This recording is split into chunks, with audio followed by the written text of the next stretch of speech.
It's all gone now, and I am alone. I went back to the basement yesterday. I wanted to figure out how to open the wall where I heard the voice. As I was searching, the scratching and the voice came back, so I'm sure it's a spirit. I kept trying to ask questions, but they just kept scratching and begging for help. I asked, "How old are you? Were you part of the crew, or did you get left at the fortress? Can you say something that will help me remember?" But the scratching and occasional small help was all I got. I looked everywhere for a way to open the wall, but that's not really what I want to talk about. I want to talk about what I saw when I went into the garden room to look for anything that could open the wall. It's still a half-rotted jungle in there. I don't have any gardening tools, so it may stay that way for a while yet. I was pulling out what rot I could and trying to figure out what I could salvage when I saw the mint bush shake. I looked up, and an upturned fist was extending out. It slowly reached out over the wet soil, turned palm down, and opened. 3 bullet shells dropped into the planter box, and I immediately knew who it was. I ran over, calling her name.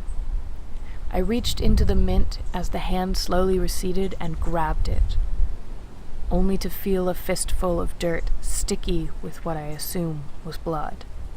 I was blasted with muggy air and the smell of fresh death. I coughed and gagged, but on my next gasp for air, smelled only mint leaves. I pulled out my hand and there was nothing in it. It was clean, and the feeling left when I ran my fingers against my palm. I looked down at the soil. The bullet shells were still there. I reached down and was shocked that I could pick them up. I ran my finger across a jagged edge and bled. With that, I made my way back to the hallway.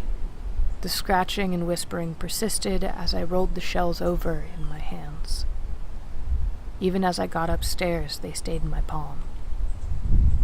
I puzzled over them and determined that they were, in fact, exactly what I thought they were. The 3 hollow point shells that had successfully killed 3 captured crew members, fired by dear sweet Ada.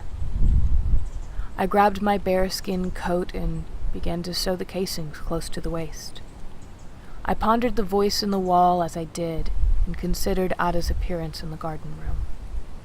I let it sink in that Ada would be next to confront me. I have to speak about Ada before I go back. But not today. I need to remember more. So I've decided that I won't go back downstairs until I have a chance to tell you about her. Oh, and yes, when I woke up the next day, the bullet casings were still sewn to the waist of the coat. And I am certain now that they are the same casings Ada saved and wore, the same ones she was still wearing when she was killed, hundreds of miles from here.